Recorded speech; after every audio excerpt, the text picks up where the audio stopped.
Hello everyone. तो आज हम पढ़ेंगे उठ किसान ओ, जो तिलोचन जी की कविता है और दूरवा का 7वां पाठ है। तो आइए इस कविता को हम पढ़ते हैं और इस कविता का आनंद लेते हैं। तो इस कविता में कवि कहते हैं, उठ किसान ओ, बादल घिर आए हैं, तेरे हरे भरे सावन के साथी ये आए हैं। तो कवि क्या कह रहे हैं कि किसान को संबोधित करते हुए कहते हैं, किसान को जगाते हुए कहते हैं कि किसान तुम उठ जाओ, तुम अपने निद्रा को छोड़कर उठ जाओ, क्योंकि बादल चारों तरफ से घिर आए हैं, वे तुम्हारे सावन के साथी हैं। अर्थात किसान उठो, देखो चारों तरफ किस तरह से बादल घिर आए हैं, तुम्हारे साथी आए हैं। तो ये कवि किसान को संबोधित करते हुए कहते हैं। तो दूसरी पंक्ति है, आसमान भर आया देख तो, इधर देख तो उधर देख तो, नाच रहे हैं उमड़ उमड़ कर, काले बादल तनिक देख तो। दूसरी पंक्ति में कवि कहते हैं, इसमें भी दूसरी पंक्ति में कवि किसान को कहते हैं कि आसमान में, आकाश में देखो किस तरह से बादल भर गए हैं। किसान को आसमान में, आकाश की ओर इधर देखने के लिए कहा जा रहा है, उधर देखने के लिए कि चारों तरफ देखो आकाश में किस तरह से बादल घिर आए हैं और वे आकाश में, नभ में नाच रहे हैं। ऐसा लग रहा है कि वे नाच रहे हैं आकाश में, उमड़ घुमड़ कर आकाश में नाच रहे हैं।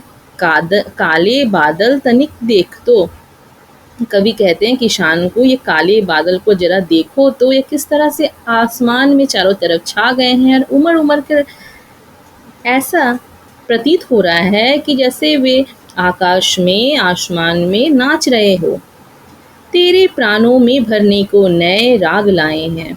3 पंक्तियों में कहा जा रहा है कि किसान के जीवन में नई आशा, नया उत्साह, नई उमंग भरने के लिए ये बादल आए हैं, क्योंकि किसान की खेती वर्षा के ऊपर निर्भर करती है और बादल अपने साथ क्या लाता है, बारिश लाता है। तो किसान इसे देखकर बहुत ही आनंदित होते हैं, बहुत ही खुश होते हैं। उनके जीवन में नई आशा का संचार होता है,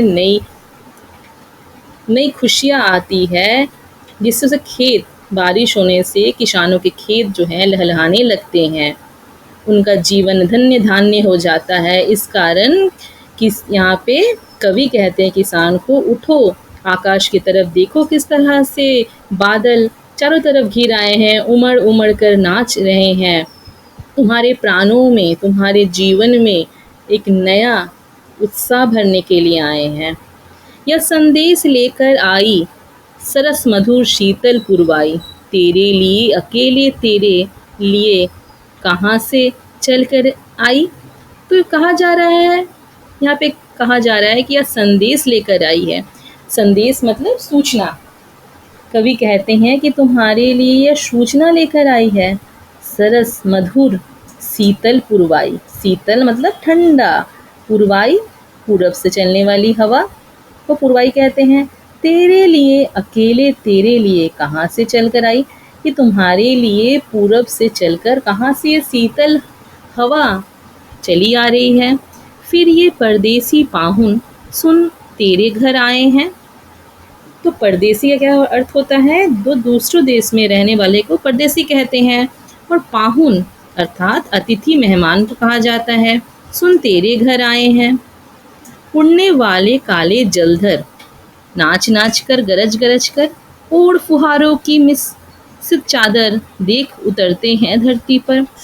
क्या कहा जा रहा है, जलधर का अर्थ होता है पानी से भरे हुए बादल, उड़ने वाले काले बादल, नाच नाच कर, गरज गरज कर। तो बादल कैसे गरजते हैं, बादलों की जो आवाज़ होती है उसमें गर्जना होती है। ओढ़ फुहारों की सित चादर, फुहार मतलब नन्ही नन्ही जो बारिश की बूंदें होती है, फुहार कहा जाता है। देख उड़ते हैं धरती पर, क्या कहा जा रहा है कि यहाँ बादल जो हैं कैसे काले बादल गरज गरज कर नाच रहे हैं और फुहारे की तरह धीरे धीरे बरस रहे हैं, कैसे धरती पर उतर रहे हैं। इसे देखो, छिपे खेत में आँख मिचौनी सी करते आए हैं। तो देखो खेत में कैसे आँख मिचौनी का खेल होता है ना, बच्चे खेलते हैं, उस तरह ये बादल जो हैं तुम्हारे साथ आँख मिचौनी का खेल खेल रहे हैं खेत में। हरा खेत जब लहराएगा, हरी पताका फहराएगा, छिपा हुआ बादल तब उसमें रूप बदल कर मुस्काएगा। तेरे सपनों के ये मीठे गीत आज छाए हैं। तो क्या कहा जा रहा है अंतिम पंक्ति में कि हरा खेत जब लहराएगा, ये बादल अपने साथ बारिश लाए हैं। जब ये बारिश होगी तो खेत जो है उसमें फसल अच्छी होगी, जिससे पूरा खेत जो है लहलहाने लगेगा और चारों तरफ हरियाली छा जाएगी। हरी पताका फहराएगा, ऐसा लगेगा कि चारों तरफ पताका जो है, झंडा जो है फहराया हुआ है, हरा झंडा। छिपा हुआ बादल तब उसमें, तो बादल इसमें छिपकर, बारिश के रूप में बादल इसमें छिपकर क्या करेगा, मुस्काएगा। क्योंकि किसान की खुशी को देखकर, उसके आनंद को देखकर, चारों तरफ जब खेत लहलहाने लगेंगे, इसे देखकर बादल क्या करेगा, वो भी मुस्कुराने लगेगा, वो भी खुश होगा। तेरे सपनों के ये मीठे गीत आज छाए हैं। तो किसान का सपना क्या होता है, जैसे कि हर मनुष्य का अपना अपना सपना होता है, उसी भांति उसी तरह किसान का भी क्या सपना होता है, ताकि उसकी खेत हरदम लहलहाए, चारों तरफ फसल जो है बहुत ही अच्छी हो। किसान इसलिए तो परिश्रम करते हैं। जब बारिश होगी, फसल अच्छी होगी, इससे क्या होगा, उनके जो सपने हैं, उनके मीठे जो सपने हैं, सपनों को मीठा कहा गया है। तेरे सपनों के ये मीठे गीत आज छाए हैं। तुम्हारे जो सपन हैं उसके क्या है, गीत आज छाए हैं। तुम्हारे सपनों के पूरे होने के लिए जिसकी ज़रूरत है वो बादल आए हैं और अपने साथ बारिश लाए हैं। तो तुम्हारे सपने जो हैं वे पूरे होने वाले हैं। तो गीत आज छाए हैं। आशा करती हूँ कि आप सभी को यह कविता समझ में आई होगी।